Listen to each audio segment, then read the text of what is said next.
चलिए बात करेंगे यहाँ पे भारत शासन अधिनियम 1935। भारत शासन अधिनियम 1935 के अंतर्गत में भारतीयों के लिए कानून बनाने का काम किया गया। क्या भारत के लिए कुछ कानून बनाते हैं, उसी कानून के तहत में भारत का हित में भी होगा।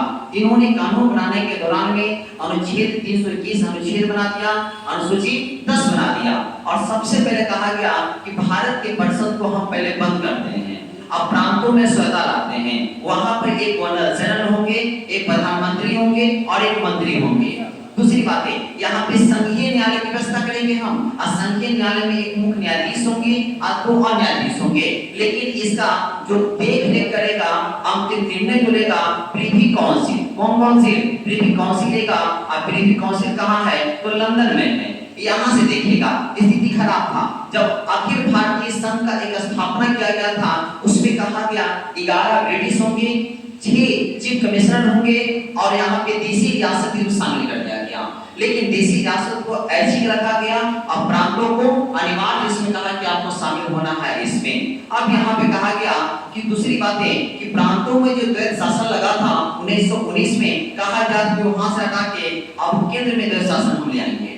और यहाँ कहा गया कि संघीय व्यवस्था करते हैं। संघीय व्यवस्था का मतलब है केंद्र और राज्य अपने अपने तरीके से कानून अलग अलग वो बना सकते हैं। इसी के बाद हमने देखा था उस समय जो सूचियां जो बांटी गई थी, तो संघ में बोलेंगे 59 था, राज्य में 54, असमर्थी में 36।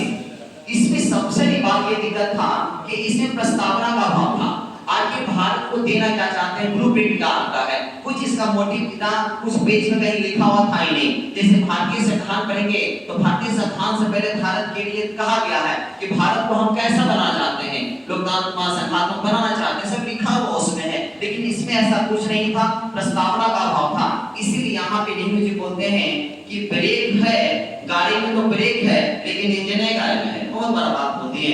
वीर अम्बेडकर बोले कि हम इसके बारे में कुछ बोलना ही नहीं चाहते हैं। अब यहाँ पे सब कुछ बढ़िया चलते दौरान में कहा गया कि अब हम आरबीआई की स्थापना करेंगे, एक ऐसा बैंक बनाएंगे जो 7 मुद्रा और 7 नीतियों को बना के रखेगा। मुद्रा और 7 नीतियां हम बताएं क्या होता है। जब यहाँ पे आरबीआई का स्थापना हो चुका है और वर्मा यहाँ से अलग होने का काम कर दिया गया।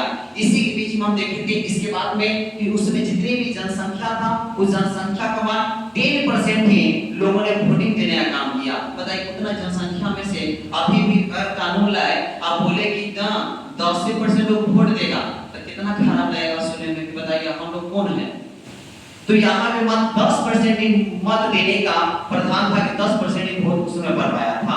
इसी के बाद हम करेंगे 1947 का अधिनियम। 1947 का भारत शासन संहिता अधिनियम जो है, इसका कहा गया कि भारत में बहुत आगजनी हो रहा है, हम उतना स्थिति मजबूत मेरा नहीं है कि भारत में हम शासन कर सके।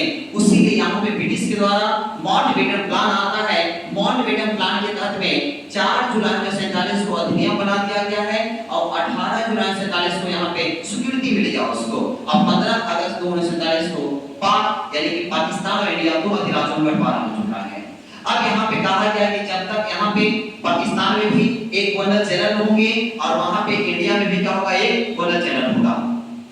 अब कहा गया कि जब तक आपका संविधान नहीं बन जाता है, जब तक आप भारत शासन अधिनियम 1935 के अंतर्गत ही यहाँ पे काम कीजिएगा और यहाँ पे अपने हिसाब चलाने का काम कीजिएगा। और यहाँ पे 2 अधिराज्य बटा हो गया। लेकिन यहाँ पे देसी रियासत को कहा गया कि आप जहाँ चाहते हैं वहां आप मिल सकते हैं, कोई दिक्कत नहीं है। तो देसी रियासत की बात करेंगे तो कौन कौन शामिल नहीं हुआ, तो सिंध क्षेत्र बोलेंगे, बलूचिस्तान बोलेंगे, पश्चिमी पंजाब बोलेंगे, पूर्वी बंगाल बोलेंगे और असम का सिलहट, ये सब शामिल यहाँ पे नहीं हुआ। बोला कि हम कहीं शामिल होने वाले नहीं है। इस तरह से समाप्त करते हैं 1773 से लेके 1947 तक जितने भी अधिनियम एक्ट और जितने बड़े भारत शासन अधिनियम हो, भारत वर्ष अधिनियम हो, सबको यहाँ पे समाप्त कर दिए हैं। ठीक है, उम्मीद करते हैं कि पूरी बातें समझ में आई होगी। अब इसके बाद जो क्लास होगा नेक्स्ट क्लास कल से, कल क्लास बंद ही रखते हैं।